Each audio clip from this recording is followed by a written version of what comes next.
Hola a todos, buenas tardes. Muchísimas gracias, Juan Carlos.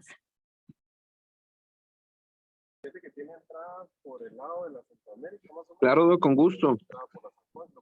Yo creo que ya casi estamos todos, ¿no? Buenas tardes, Sí, acá doctores.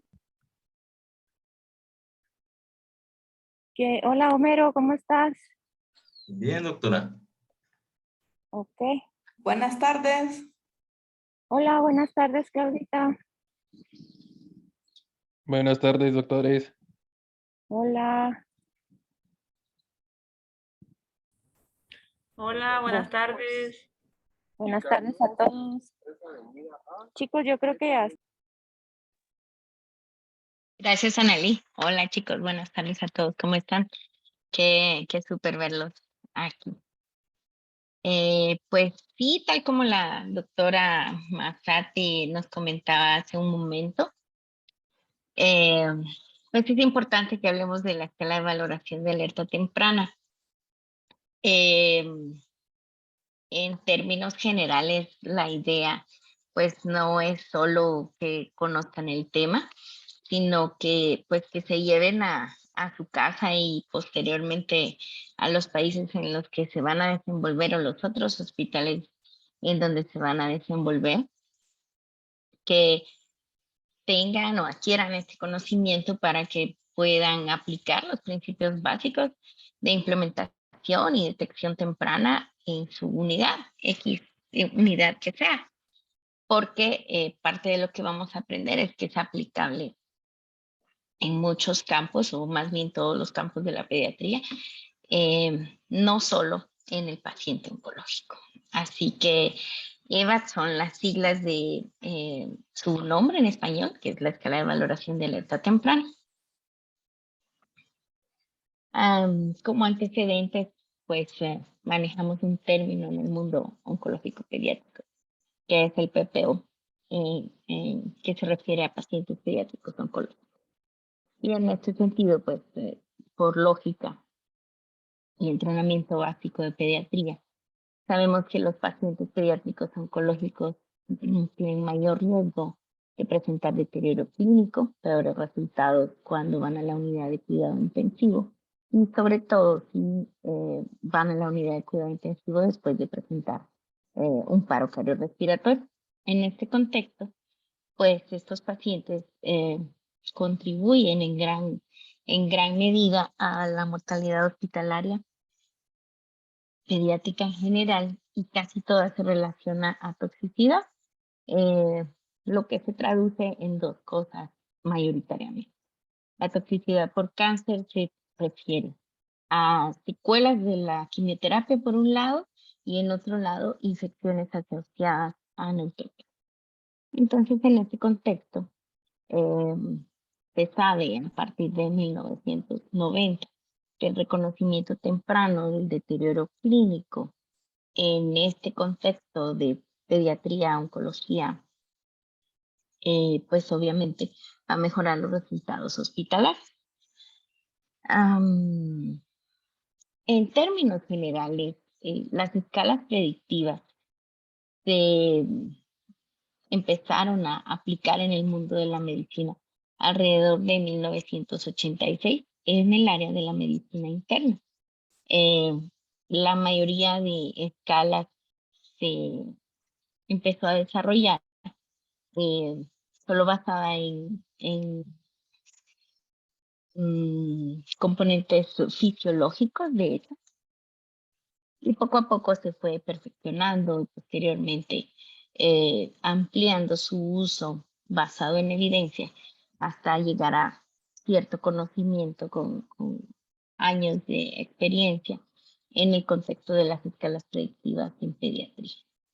Así que varios estudios que preceden la escala de valoración de alerta temprana nos hablan de que cualquiera de las escalas que se utilice en pediatría favorece el tiempo corto entre el deterioro clínico y las intervenciones médicas. También ayuda a disminuir la gravedad de la enfermedad cuando se ingresa intensivo. También disminuye las tasas de paros cardiorrespiratorios fuera de la unidad de cuidado intensivo y la disminución de la mortalidad hospitalaria. A ver, Juan Carlos Romero, un fellow grande. Al respecto de la seguridad del paciente, ¿qué características de las que están viendo aquí en los resultados de las escalas predictivas pueden relacionarse a calidad o cuáles son los indicadores de calidad hospitalaria que ustedes conocen?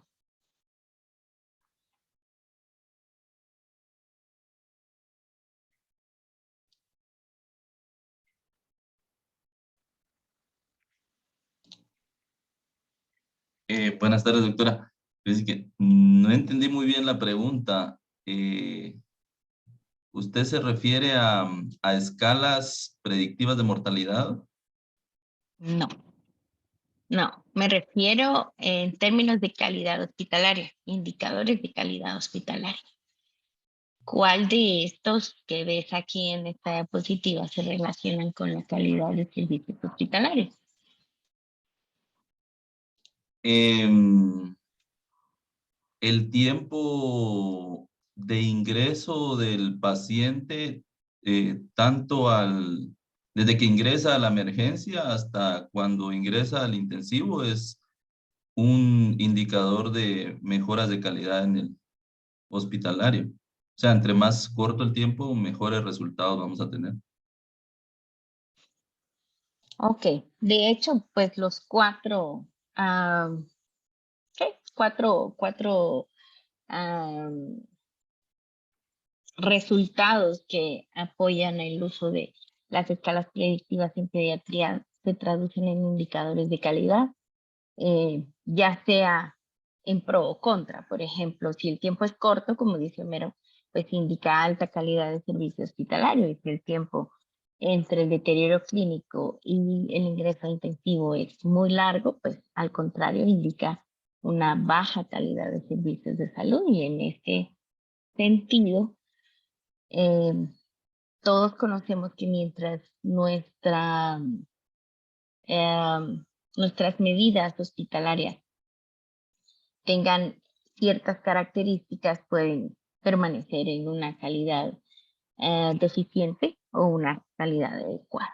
Así que esto es importante conocerlo porque pues tal vez ustedes ahora están en una etapa de aprendizaje y conocimiento más que todo académico, pero conforme el tiempo pase, muchos de ustedes van a tener que lidiar con la administración hospitalaria, ya sea en un servicio intensivo, en un servicio de pediatría general, etcétera, y ampliar su mente fuera del conocimiento académico, aplicar medidas positivas para mejorar el impacto de sus servicios sobre sus pacientes pediátricos, no de una manera individual, niño a niño, sino un impacto masivo, va a favorecer a otra escala pues su desempeño hospitalario, ¿no? Y por ende los resultados en los pacientes.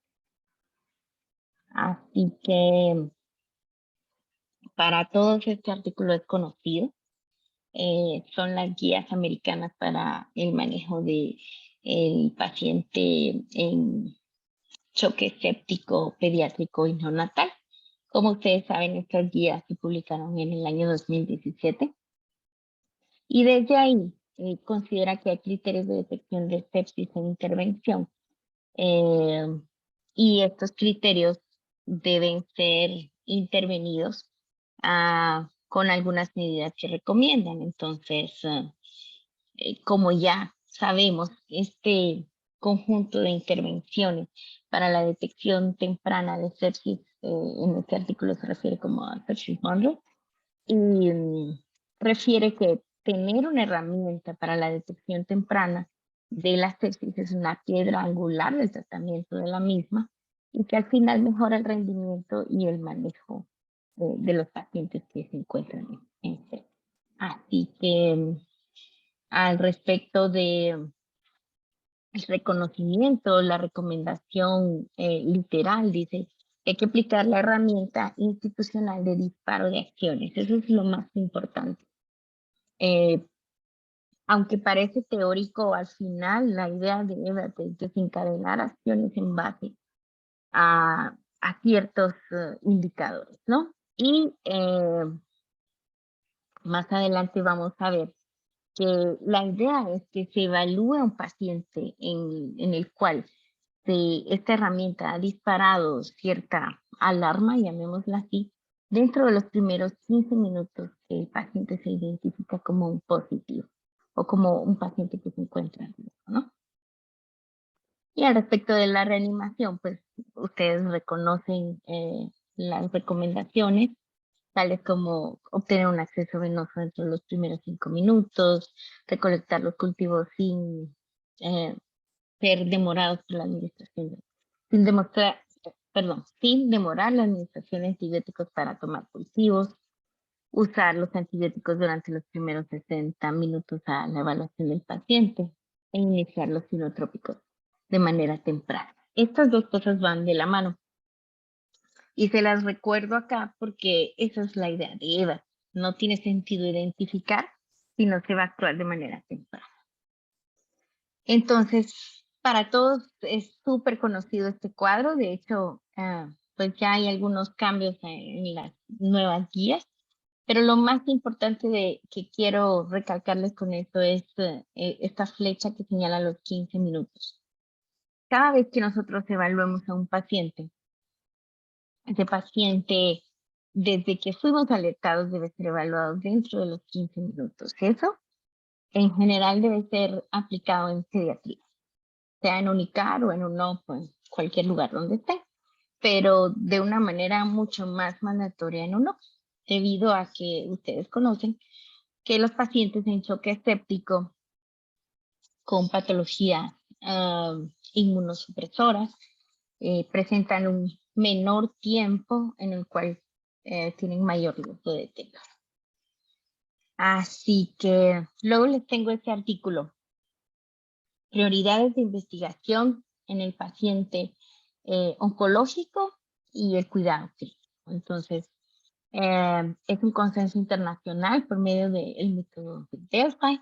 Y lo más importante que recomienda este artículo es que dentro del top 5 de las prioridades de investigación, la 1 y la 2 se orientan al tiempo adecuado, o más bien óptimo, de la detección de eventos de deterioro. Entonces, como ustedes lo pueden ver, el número 1 dice determinar el tiempo óptimo para el uso de las terapias que mantienen la vida. Y el número 2 dice desarrollar herramientas específicas para la alerta temprana y el tiempo, y el reconocimiento en tiempo adecuado del paciente críticamente enfermo con cáncer. Entonces, solo con esas dos cosas, lo que quiero que se den cuenta es que esta práctica de EVAT, el desarrollo de la escala, su uso durante todos estos años, es medicina basada en evidencia. No son medidas que se consideran que pueden ser positivas para los pacientes, sino que es medicina basada en evidencia alrededor de todo el mundo. Su uso está recomendado y validado. Así que, ¿cómo empezó la escala que ustedes utilizan o van a utilizar en algún momento? Empezó dentro del Hospital de Niños de Boston, el cual es un hospital de pediatría general de referencia nacional, y ellos lo implementaron en ese contexto de pediatría general en el año 2008. Basado en los resultados positivos que tuvieron, posteriormente decidieron validarlo solo en pacientes con patología oncológica y de trasplante de médula ósea. Este estudio fue realizado en el 2013, publicado en 2014, y ustedes pueden ver el excelente resultado que tuvo en poder identificar los pacientes que tienen necesidad de ir a la unidad de cuidado intensivo. Y pudiendo predecir esta necesidad entre 2 e incluso 24 horas antes del evento de deterioro. A ver, Homero, recientemente hablamos de sensibilidad y especificidad. ¿Nos puedes explicar esta gráfica que tenemos a la izquierda, por favor?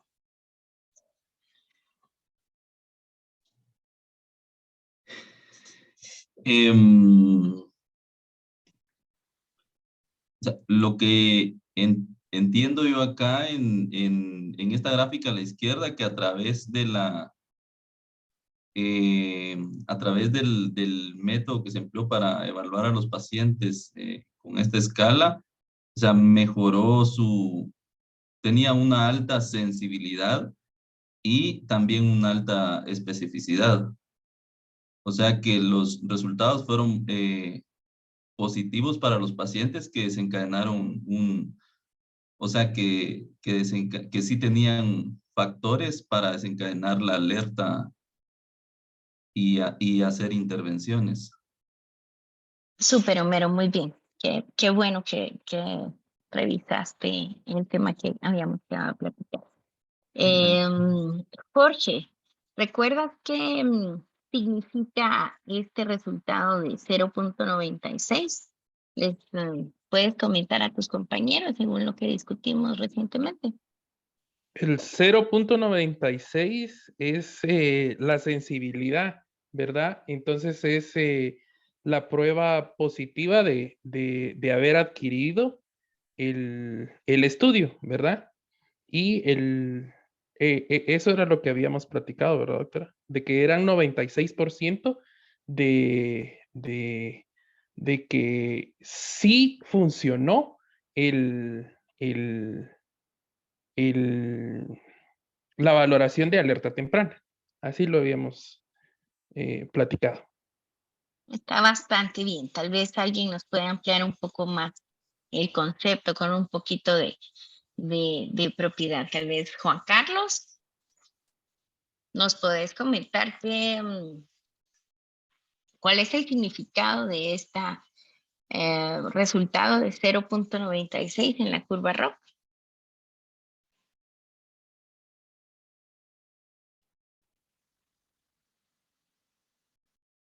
Bueno, yo creo que Juan Carlos no está, supongo que está de turno. Pero bueno, lo más importante, número uno, es que no quiero que se duerman, por eso les estoy preguntando. Y lo más importante que quiero que comprendan, o más bien que recuerden, porque sé que todos en algún momento de su carrera lo han visto, es que en este sentido Eva se estudió como si fuera una prueba de laboratorio. La idea es que Eva detecte al paciente que sí necesita ir a intensivo y que rechace al paciente que no necesita ir a intensivo.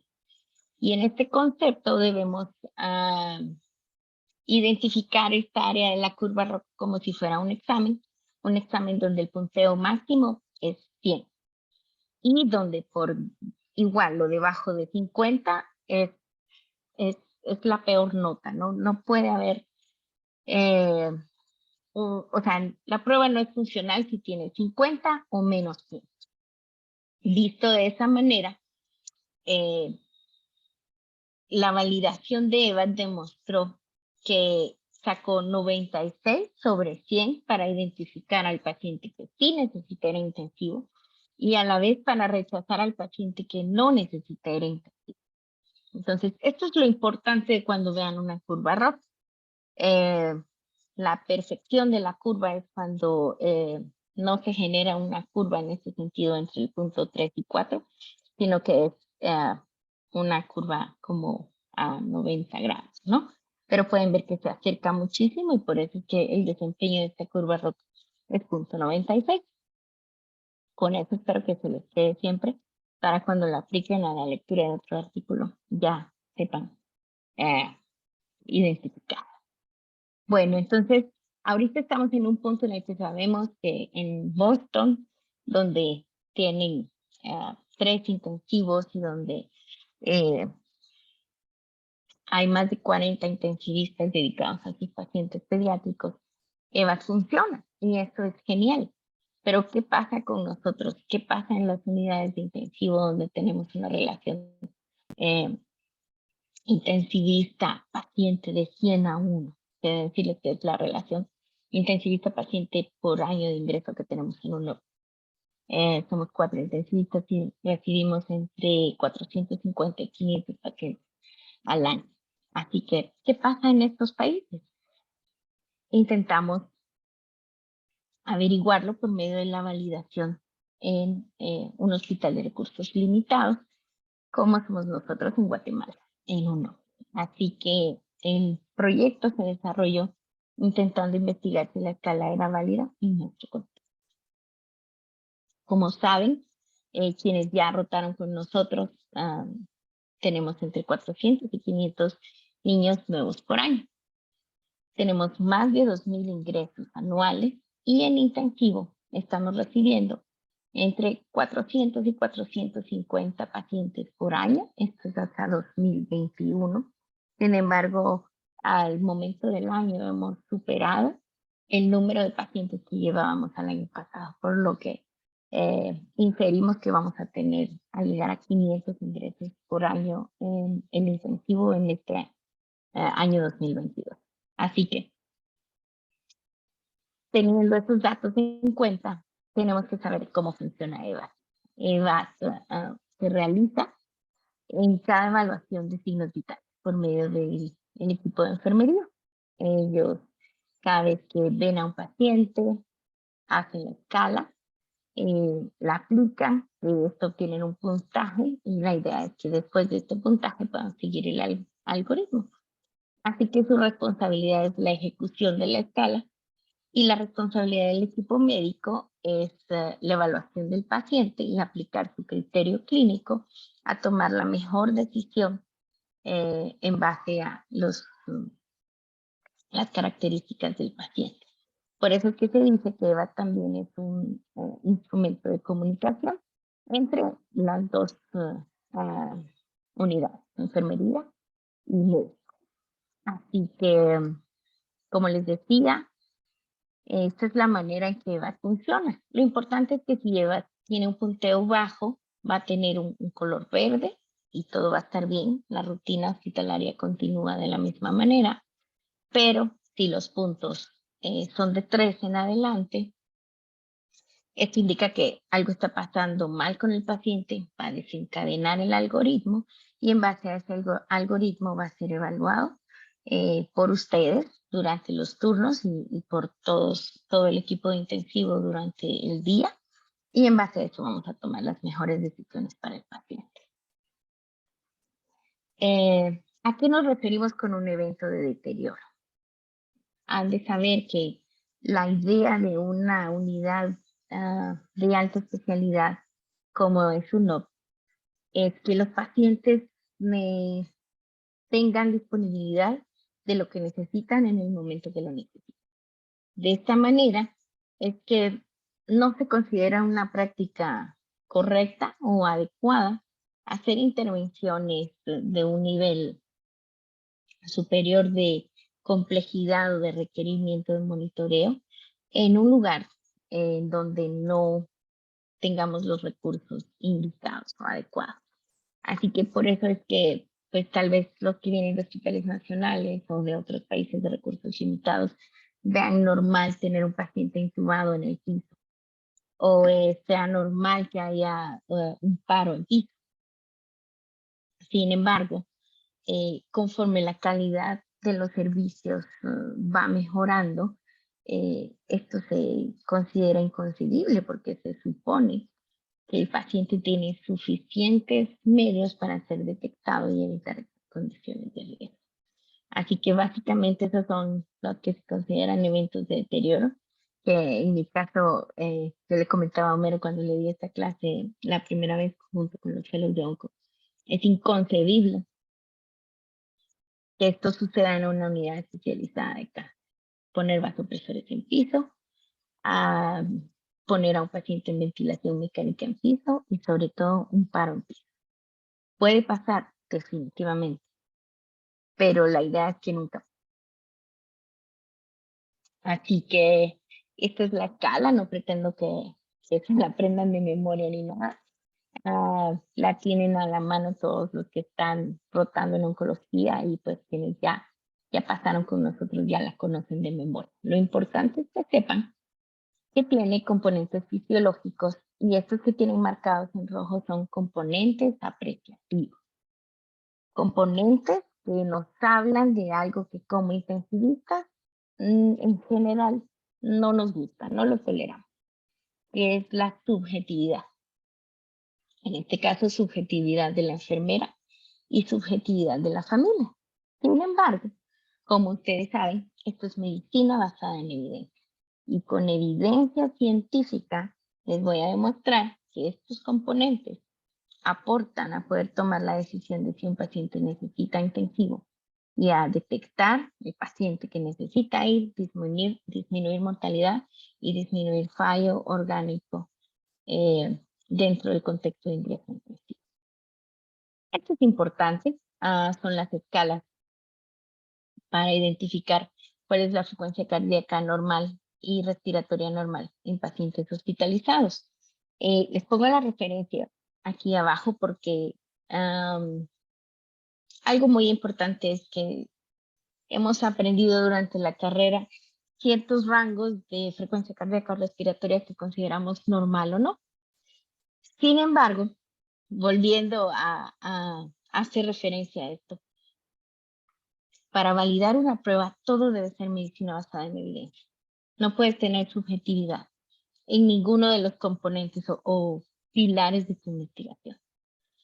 Entonces, para desarrollar EVAC se utilizó un estudio multicéntrico que tomó a 11.600 pacientes alrededor del mundo ingresados en servicios de pediatría, de diferentes servicios quirúrgicos, médicos, cardiología, etc. Todos los servicios de pediatría, y se identificaron cuáles eran las frecuencias cardíacas y respiratorias normales y cuál se puede considerar taquicardia, taquipnea leve, moderada y severa. En base a eso es que EVAS lo califica como taquicardia o taquipnea leve, moderada o severa. Y como punto final, este es el algoritmo. Si se dan cuenta, es fácil, está hecho para que cualquier persona del equipo, tanto de medicina como de enfermería, pueda identificar lo que tiene que hacer y pueda entender el lenguaje. Obviamente, lo que a nosotros más nos interesa son los pacientes que están en amarillo y en rojo.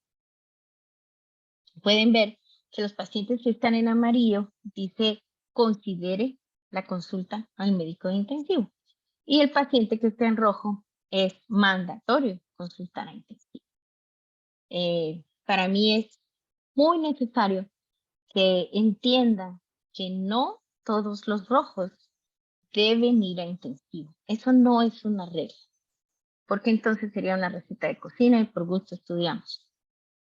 Lo que sí es mandatorio y obligatorio es que todo paciente que tenga un EVAS rojo debe ser evaluado por intensivo, ya sea un fellow o un intensivista formado, y en base a lo que el paciente presente, se tomará la decisión de si el paciente debe o no ingresar a intensivo. ¿Sí? Quiero que tengan eso muy claro y que no lo traduzcan como, todo paciente rojo hay que ingresarlo. No, eso no es cierto. Solo debe ser evaluado y aplicar su criterio clínico para determinar si necesita intervenciones de UCI o necesita alguna intervención que se pueda hacer en el mismo lugar. Así que, en base a la ciencia y las publicaciones previas a EVA, aquí en Guatemala se empezaron a publicar los resultados que obtuvimos de manera inicial. Primero se reportaron los resultados con mejoría después de la implementación exitosa de EVA. Posteriormente se publicó la capacidad que tiene EVA para determinar si un paciente necesita ir a cuidados intermedios versus cuidados intensivos dentro de su ingreso. Y posteriormente el estudio más grande que se hizo con el mayor número de pacientes fue la validación. Así que ahorita vamos a hablar un poco de la primera publicación, de la mejoría en los resultados después de la implementación exitosa. Y quisiera hablarles de esto mucho, pero el tiempo es corto, así que lo único en lo que quiero hacer énfasis es en esto. En el 2013 no teníamos EVAT en UNOPS. Y en este año hubo 2.054 ingresos a UNOPS. Dentro de esos 2.054 ingresos, 309 fueron a intensivo. Y de estos 309 ingresos a intensivo, 157, o sea, un poquito más del 50%, fueron ingresos no planificados, o sea, por motivos en los cuales los pacientes presentaban condiciones que requirieron intervención inmediata y no estaba planificado que requirieran ir a intensivo. Así que lo comparamos con el año 2015, un año en el que en su totalidad ya se ejecutaba EVAT de manera exitosa. Y quiero que noten cómo a pesar de que hubo más ingresos hospitalarios en este año, 2.260, y 328 ingresos a intensivo, 130 fueron no planificados. ¿Qué significa eso? El número de pacientes que presentó condiciones que requirieron una evaluación por intensivo permitió hacer intervenciones que revirtieran el estado del paciente y llegaran a necesitar intensivo. Así que eso es importante. Puede que les presenten un EVAT rojo por fiebre, taquicardia y depresión de volumen intravascular. Y si lo intervienen de manera adecuada y después de 1 o 2 horas el paciente revierte su estado fisiopatológico, está muy bien y esa es la idea de intervenir rápido. Insisto, no significa que debe ingresar a intensivo. Solo significa que puede necesitar ir a intensivo y que ustedes van a aplicar todo lo que saben para decidir de manera correcta. Luego, pues, esta gráfica que a mi parecer es la más explicativa. Dentro del contexto de los ingresos no planificados a intensivo, noten cómo el 65% de esos pacientes presentaron un EVAT rojo, lo que significa que EVAT definitivamente pudo predecir qué pacientes necesitaban ir a intensivo por condiciones fisiopatológicas. Otro porcentaje relativamente menor, aproximadamente el 35% de los pacientes ingresaron en amarillo. Y eso es muy importante comentarlo, porque imagino para Juan Carlos y pues los fellows que están en UNOPS saben que no solo el paciente en rojo tiene derecho, llamémoslo así, a ingresar intensivo. Hay condiciones, tanto del servicio, de recursos o propias del paciente, que indican que el paciente va a tener cierto deterioro o tiene riesgo y que aunque EVAT no esté en rojo, sí es posible, debe ser ingresado intensivo para monitoreo. El clásico paciente con neutropenia severa, un microorganismo gram negativo aislado en hemocultivo con taquicardia moderada. Ese es un paciente que por EVAT les va a dar amarillo, pero que si el recurso está disponible, saben que tiene riesgos de hacer choque séptico y que si no se interviene a tiempo puede llegar a tener un mal resultado. Ese es el tipo de pacientes en amarillo que ingresan a la UCI y está bien si el recurso está disponible. Y luego está el paciente que tenía un EVAT verde e ingresa intensivo, si se pueden dar cuenta. Este porcentaje de pacientes es entre 3 y 5%. Y esto puede pasar porque hay situaciones que por más que quisiéramos no podemos prever. Por ejemplo, el paciente que está tranquilo, sin taquicardia, con EVAD verde y de repente convulsiona por uso de 121. Esa situación no es ni predecible ni presenta cambios fisiológicos evidentes a la escala. Entonces, pues habrá más de algún verde que requiere intensivo de urgencia.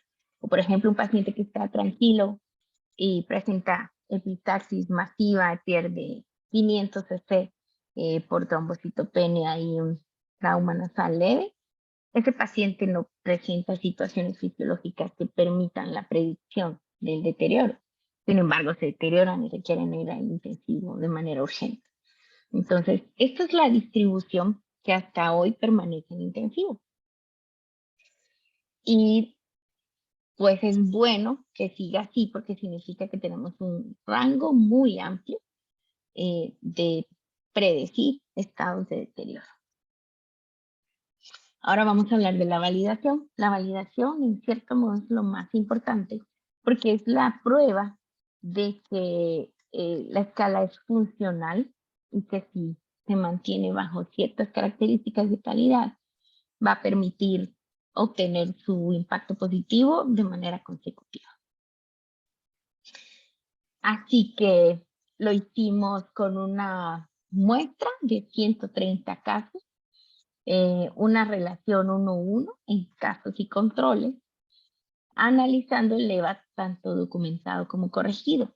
Esto es muy importante que se los mencione, porque más de alguno dirá, si EVAD lo hace un enfermero auxiliar, un enfermero nuevo, un enfermero que apenas tiene 2 años de universidad, seguramente se va a equivocar y eso está malo y EVAD no sirve. Pero yo les voy a demostrar ahora que no.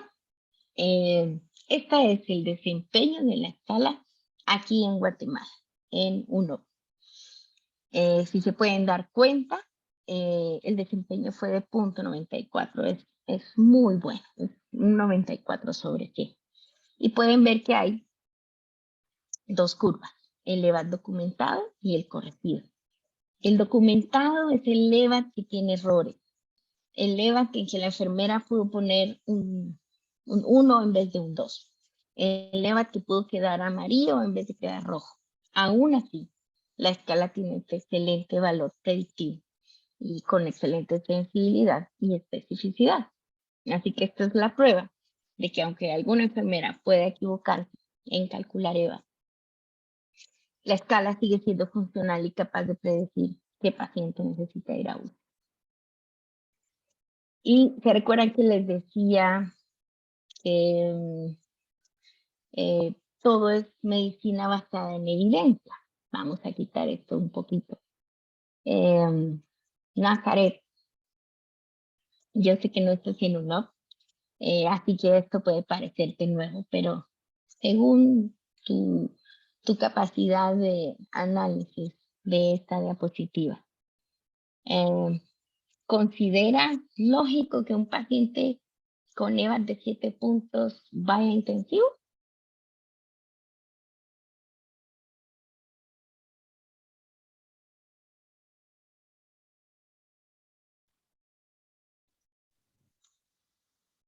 Que un paciente con 7 puntos vaya a intensivo. Requiere ir a intensivo. Pues como usted, bueno, como usted también nos está explicando, no todo paciente con la escala que pueda tener la puntuación máxima, como dice el estudio, puede requerir ir a los intensivos, ¿verdad? Puede tener una condición que, aunque tenga el puntaje, no necesariamente tenga que ir. Ahora, si de acuerdo a la tabla de sensibilidad y especificidad, si un paciente que tiene una escala, hablando literalmente, tiene 7 puntos y cumple el criterio clínico de evaluación por médico, si es un paciente que tiene criterio para ingresar a la unidad de cuidados intensivos. No sé si está bien mi respuesta. Gracias. Bueno, lo más importante que quiero que comprendan es ampliar un poquito la Doctora. respuesta de Nazaret. Dime, Homero. No, soy Oliva, perdón. Ay, Oliva, hola, no te reconocí. Dime. Pienso que por tener 5 y por la especificidad del 97%, o sea, ya tendría que ir a intensivo, ¿verdad? Entonces, ya tiene el componente para ir a la unidad de terapia intensiva, ¿verdad? Porque ya tiene 97% de especificidad, ¿verdad? Así creo que es el proceso, ¿verdad? Estamos muy cercanos a la realidad. Este es mi mensaje. Miren, pues, cuando tenemos 7 puntos, se los voy a marcar aquí. Permítanme.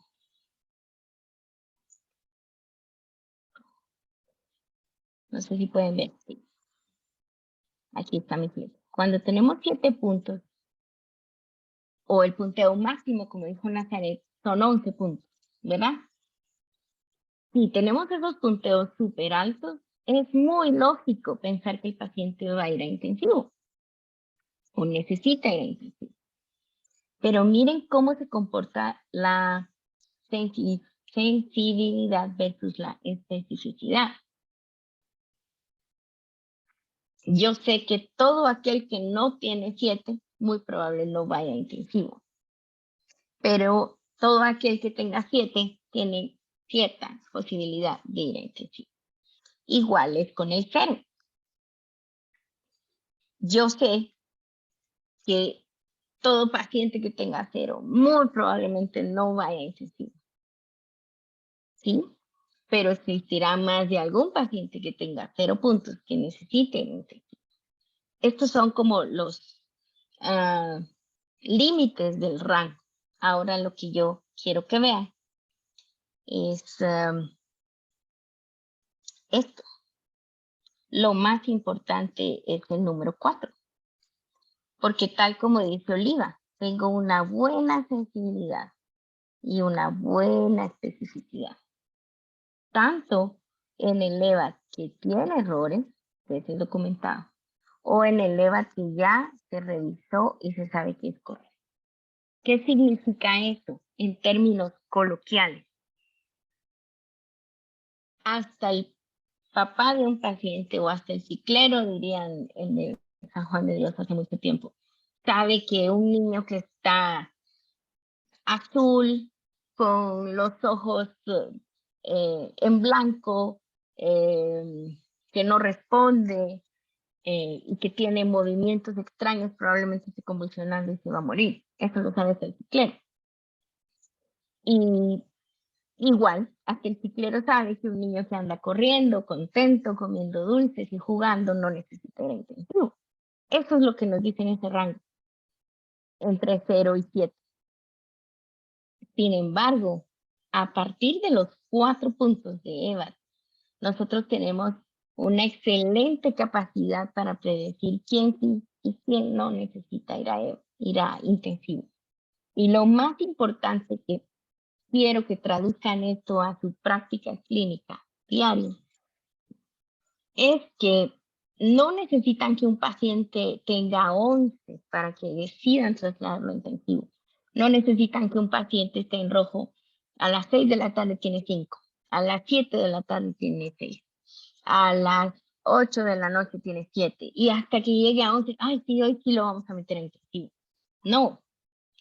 La idea es que desde los 4 puntos en adelante, si ustedes ven que la tendencia es a seguir en rojo o a subir los puntos de rojo, ese paciente tiene alta sensibilidad, o sea, sí puede que tenga una gran necesidad de ir a intensivo y a la vez está descartando que si no tuviera esos puntos no necesitaría ir a intensivo. Ese es mi punto. No necesitan un 7, un 11 para decir, ay, sí, hoy sí lo voy a pasar a la UCI. No, a partir de 4 o 5 es un niño que ustedes tienen que estar ahí, tienen que estar vigilando, tienen que ver cuál es su tendencia, si mejora, si empeora, para lograr detectarlo de una manera temprana, ¿sí? Así que Esa es la lección de esta gráfica. Por favor, si tienen una duda, en cuanto quieran me pueden decir. Solo les voy a borrar mis dibujos. Bueno, ¿se recuerdan que les había dicho que les iba a demostrar científicamente que la subjetividad de la enfermera y la subjetividad de la familia favorecen a que la escala tenga un valor predictivo? Esta es la gráfica que nos explica eso. Claudita, ¿qué significa el odds ratio? O el OR que tú ves aquí en esta gráfica.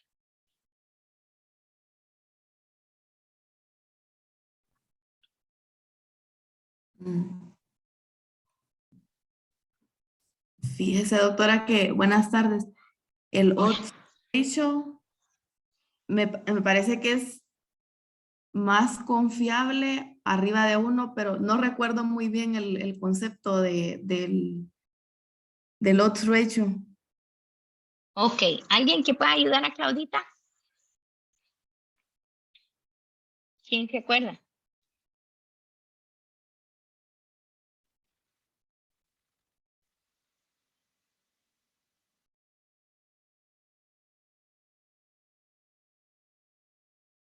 Bueno, el tiempo apremia muchísimo, me voy a apurar porque este tema es apasionante para mí. El odds ratio se traduce en la posibilidad de presentar X o Y condición o riesgo de presentar X condición. Entonces, ¿cómo se traduce esta escala, esta gráfica? El paciente que tiene de manera aislada algún punto en componente neurológico tiene 23 veces más riesgo de ir a intensivo que uno que no lo tiene. El que tiene riesgo cardiovascular, perdón, el que tiene puntos en el componente cardiovascular tiene 4.3 más veces posibilidad de ir a intensivo y así nos vamos. ¿Sí? Y esta P significa que esto es estadísticamente significativo.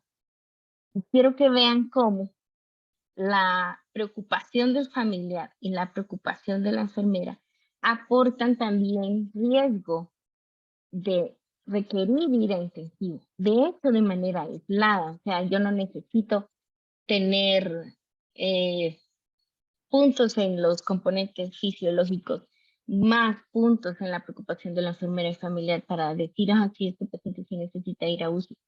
Solo con que la enfermera esté preocupada o solo con que el familiar esté preocupado, la probabilidad de requerir intensivo aumenta.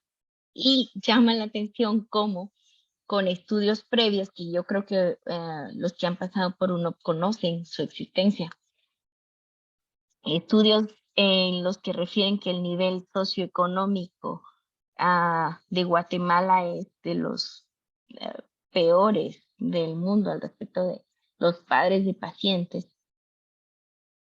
A pesar de ese estudio que dice que el paciente no es educado, que no tiene los medios para reconocer un estado de riesgo en el paciente, esto bota ese paradigma por completo y nos indica que el paciente, que su mamá o su papá está preocupado por una condición actual de la hospitalización en la oncología, aumenta 48 veces el riesgo de ir a intensivo. Y esto con un número estadísticamente significativo. Así que, por favor, si no quieren infartar a su pobre colega intensivista, nunca vayan a decir, que el paciente tenía 7 de EVAs, pero quitándole la preocupación de la enfermera y del familiar quedaba en 5, así que no lo pasé o no le hice caso. Porque en serio que me infarto y después tal vez los ahorro. Así que, bueno. Seguimos adelante.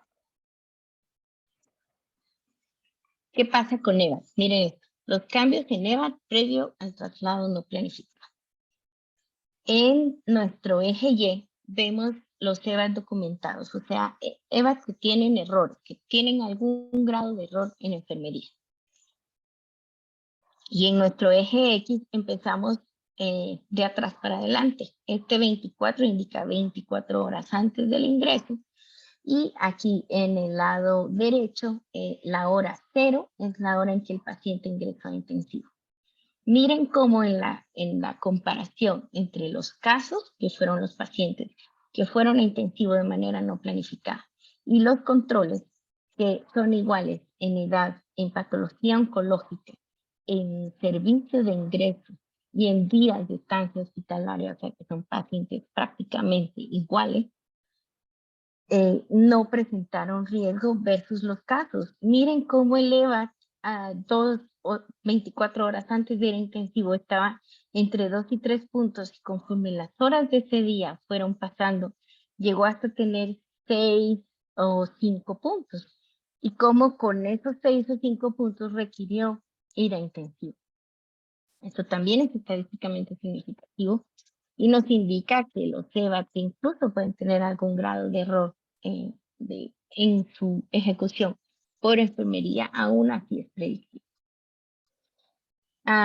Y luego, ¿qué pasó con estos pacientes que fueron a la UCI con 5 o 6 puntos? Miren esto, los que se murieron están en rojo y los sobrevivientes en negro.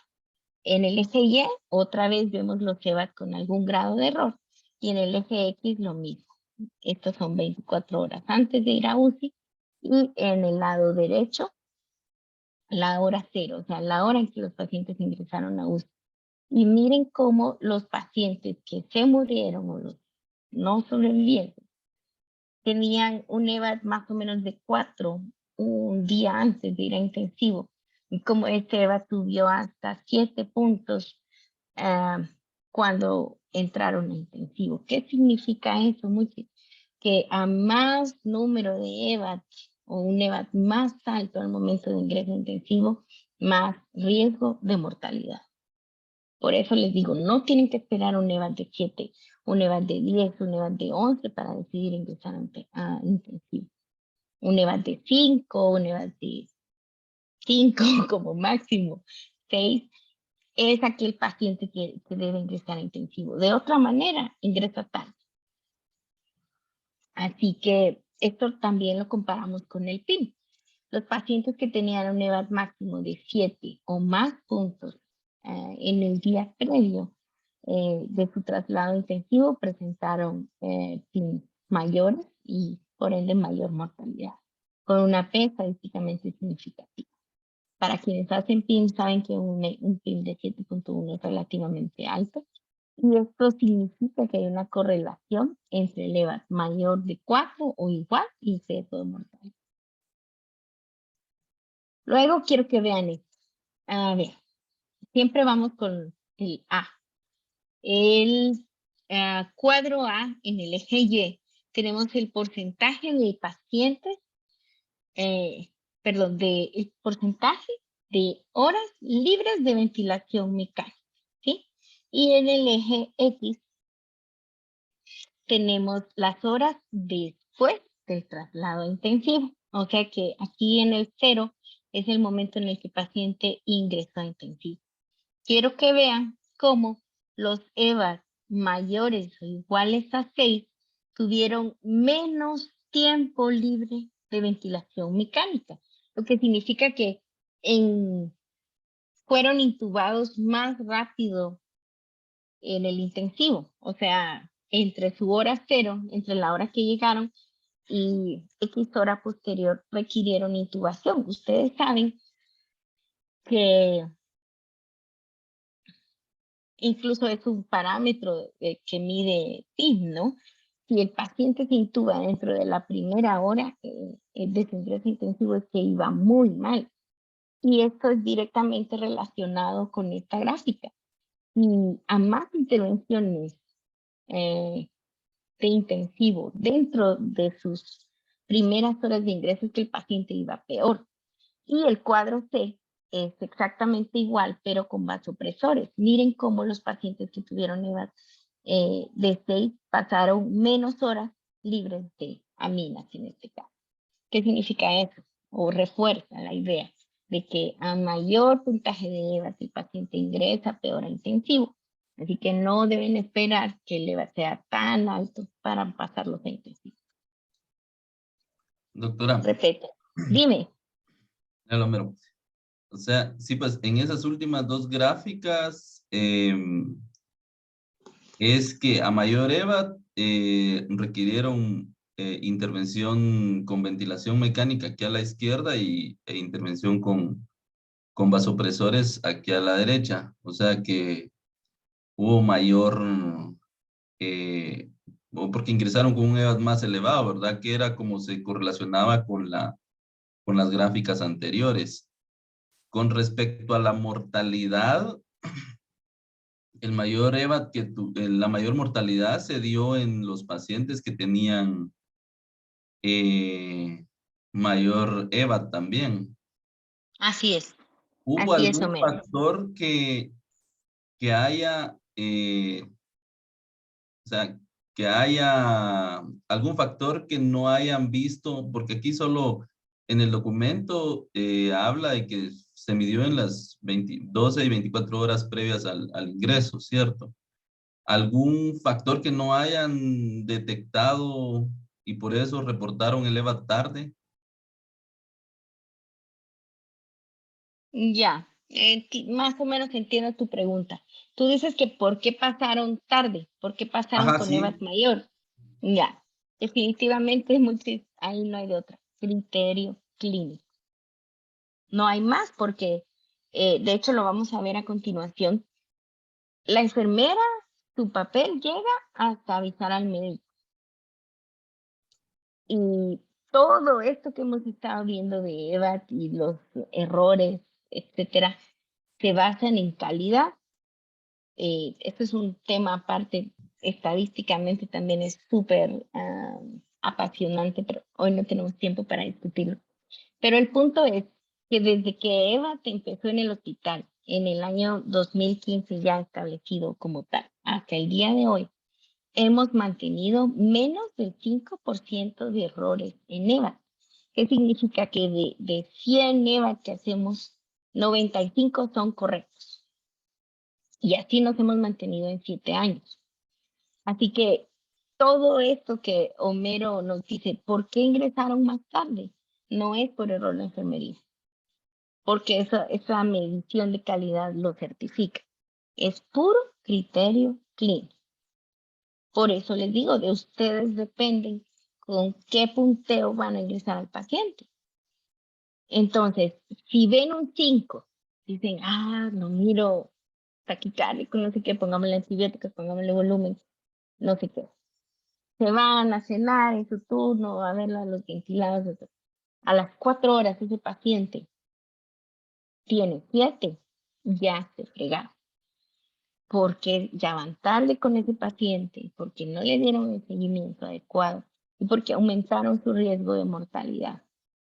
En el segundo estudio que les comenté, son bien claros en decir que cada hora después de 5 puntos que el paciente pasa en rojo, aumenta la mortalidad 5% por hora. Lo que significa que si van a un 5, el paciente tiene 30% de mortalidad.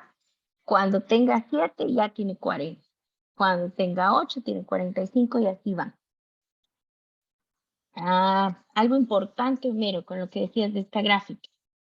Tienes razón, los no sobrevivientes, los muertos, llamémoslos así para hacer más fácil la comprensión. Los muertos requirieron más intervenciones de intensivo, eso es lógico.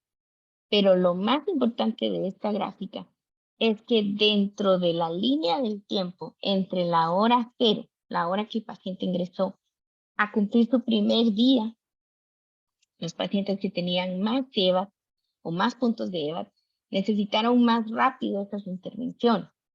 No es lo mismo que yo ingrese a un paciente y, digamos, ingresa a las 5 de la tarde. A las 5:30 yo ya llevo 3 aminas, desde que ese paciente me ingresó hecho piña. Y eso es lo que dice esta gráfica. No, a mayor EVA requirieron intervenciones más rápido después de haber ingresado a intensivo, lo que significa que iban peor, en peor estado, en mayor criticidad. No sé si está claro. Sí, doctora, gracias. Nítido. Vaya. Entonces, las conclusiones no se las voy a leer. Significa que EVAT funciona y que les va a ayudar a decidir quién tiene que ir a UCI.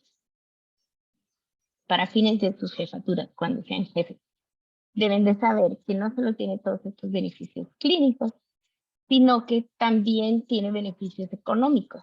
En el primer año que hicimos EVAT, ahorramos más de $350,000.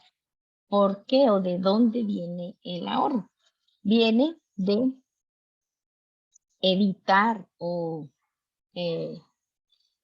favorecer que el uso de intensivos sea menor.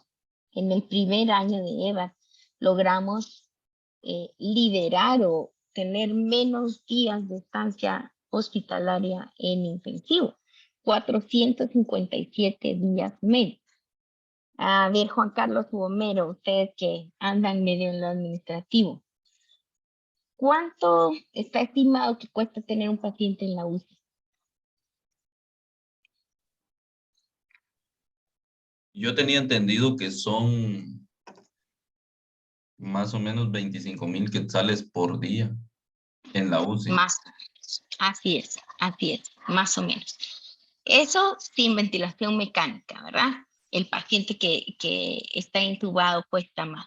Pero el punto es precisamente eso. Mientras más camas libres tengamos en la UCI, más dinero se ahorra. Claro que ese UCI está disponible para el paciente que lo requiere. Pero el punto es que si lo encuentras antes, lo intervienes antes, no va a necesitar UCI. Y de ahí es que viene el ahorro. Entonces, nosotros hemos ahorrado 350,000 por año, por 7 años, ya llevamos bastante estío ahorrado.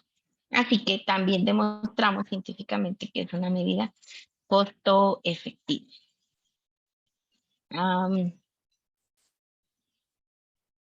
¿Qué más? ¿Qué estamos haciendo ahora? EVAT no solo se quedó en UNOP, sino que salió al mundo.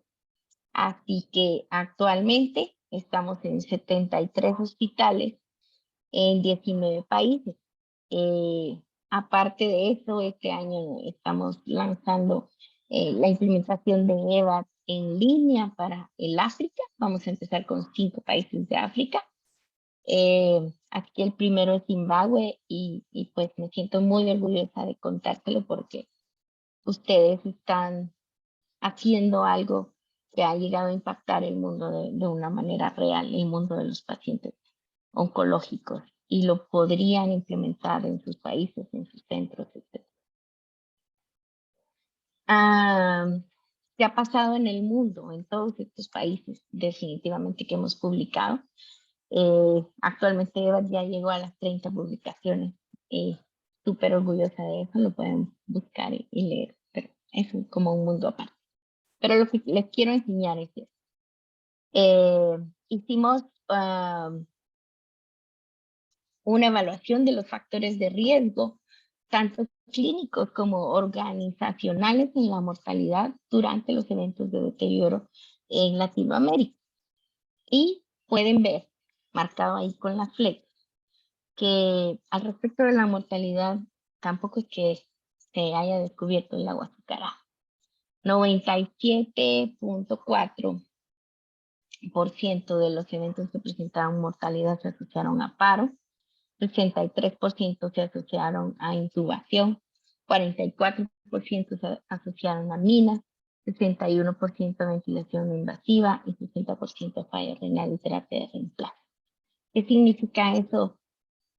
Significa que al final nuestras fallas o deficiencias son las mismas. No hay que ser un super genio así de la NASA para identificar a un paciente que necesita intervenciones tempranas. Y si logramos hacer esas intervenciones tempranas, vamos a impactar en la mortalidad. No hay que ser súper genio para entender eso. Y luego quiero que vean esta relación. Del lado derecho ven una de las gráficas de nuestro estudio inicial de validación. Eso fue en el 2017. Miren cómo este artículo multicéntrico de Latinoamérica que les estoy presentando, 6 años después presenta el mismo comportamiento. La mortalidad relacionada al número de órganos en fallo cuando el paciente llega a intensivo. Obvio, a más número de órganos, mayor mortalidad, y a mayor número de EVA, mayor mortalidad. ¿Qué significa eso? Que conforme intervengamos de manera más temprana vamos a tener menos fallo multiorgánico y por ende menos mortalidad.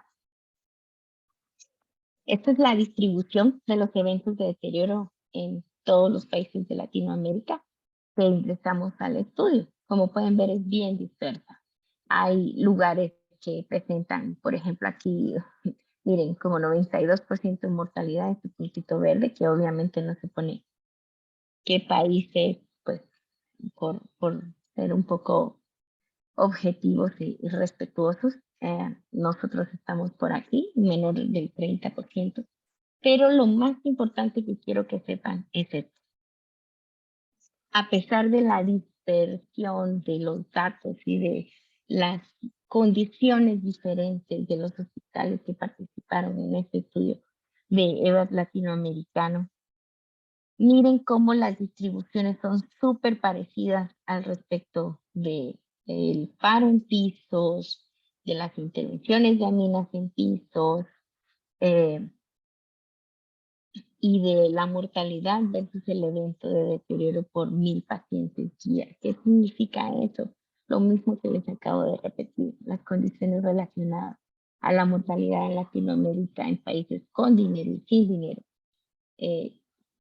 Prácticamente son las intervenciones de intensivo en pisos. Por eso es que quienes están en ONOP saben que un paciente que se intuba dentro del primer día que llegó a intensivo, yo ando atrás averiguando, pero ¿por qué? ¿Pero quién lo vio? ¿Pero qué pasó? Porque no es normal y porque tenemos herramientas que pueden evitar eso. Definitivamente un factor es cuando no tenemos cama en intensivo. Eso cambia las reglas. Porque si tenemos 9 intubados, yo no voy a sacar a un intubado para meter a un niño con choque con amina. Pero si hay recurso disponible, todo paciente que requiera intervenciones de intensivo debe ingresar a intensivo. Así que, otra vez, estas son las conclusiones del estudio. EVA sigue siendo válido, tiene poder predictivo y es una medida costo efectiva. Y sobre todo que las intervenciones oportunas van a favorecer los resultados en estos pacientes con desarrollo. Con deterioro, perdón. Ahora les quiero hablar un poquito de los proyectos paralelos. Tenemos muchos proyectos que están alrededor de EVA.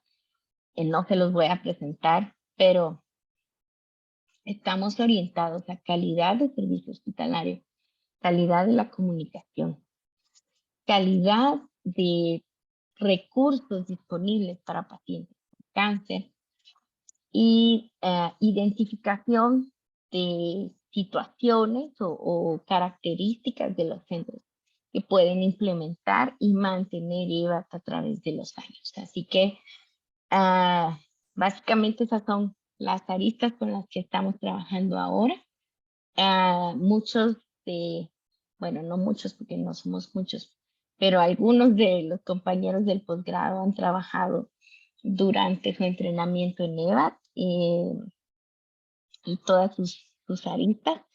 Es una gran oportunidad de aprendizaje, de desarrollo científico y académico, así que pues primero, gracias por su tiempo. 2, espero que se lleven el mensaje a casa.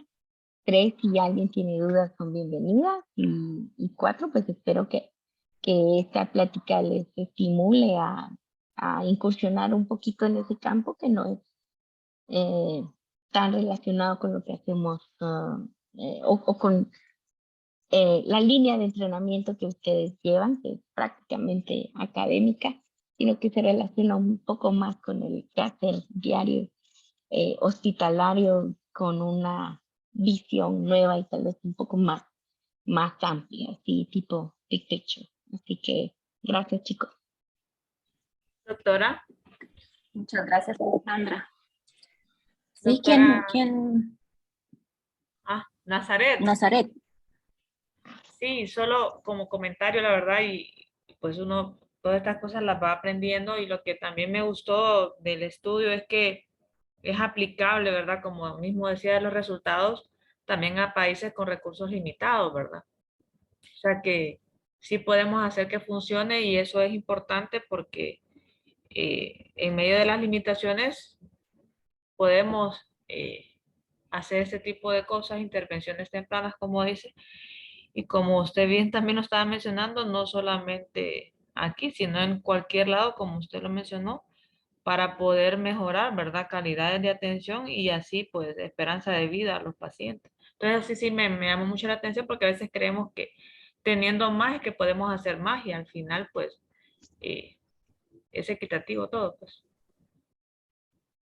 Súper, Nazaret. Qué bueno que te llamó la atención.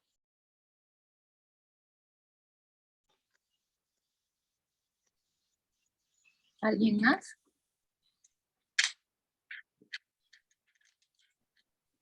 Doctora, Claudita está levantando la mano, perdón. buenas. No, solamente como pregunta, si tenemos un EVA en amarillo, ¿verdad? Un riesgo intermedio, está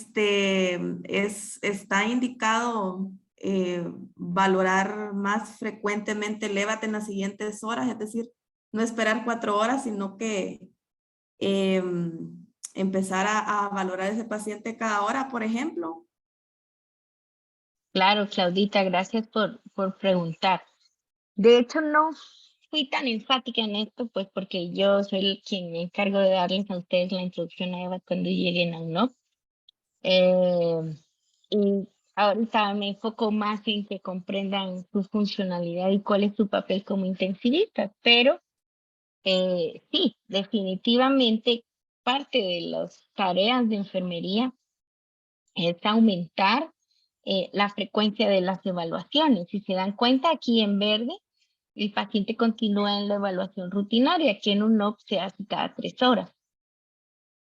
Cuando el paciente está en amarillo, el levacitoma, miren, cada hora. Aquí les voy a hacer una flechita para que no,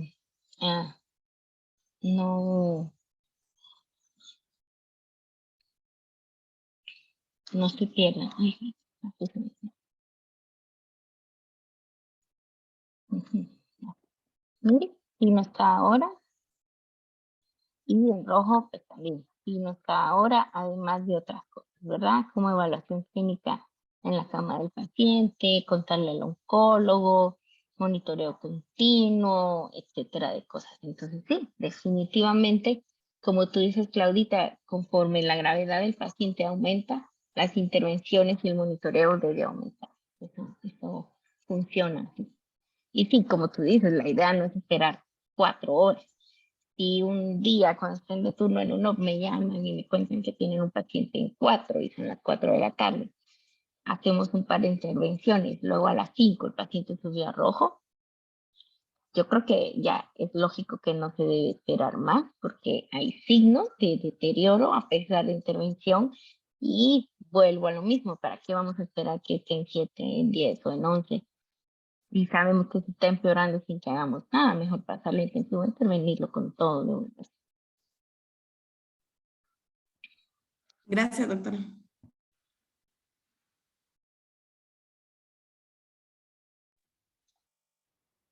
Bueno, si alguien más no tiene ninguna intervención, solo acuérdense, ¿verdad? Que esta es una escala de valoración y como lo repitió Alejandra varias ocasiones, es una decisión clínica que ustedes deben de tomar evaluando al paciente. Así que este semáforo sirve para alertar a todo el mundo que algo le está pasando al paciente y puede hacer que se los vayan a presentar con 3, por ejemplo, y ustedes tienen que ir a evaluar al paciente a ver si amerita en ese momento o si puede esperar una intervención extra en el piso y luego evaluar al pasar. Pero la decisión clínica y la evaluación que van a tener ustedes debe predominar. Y otra cosa es que durante su entrenamiento van a tener un intensivista de llamada para lo cual ustedes se pueden apoyar con el que esté y tomar la decisión de pacientes que no tengan muy claro si pasar o esperar. Siempre está ese apoyo, oyen, ¿verdad?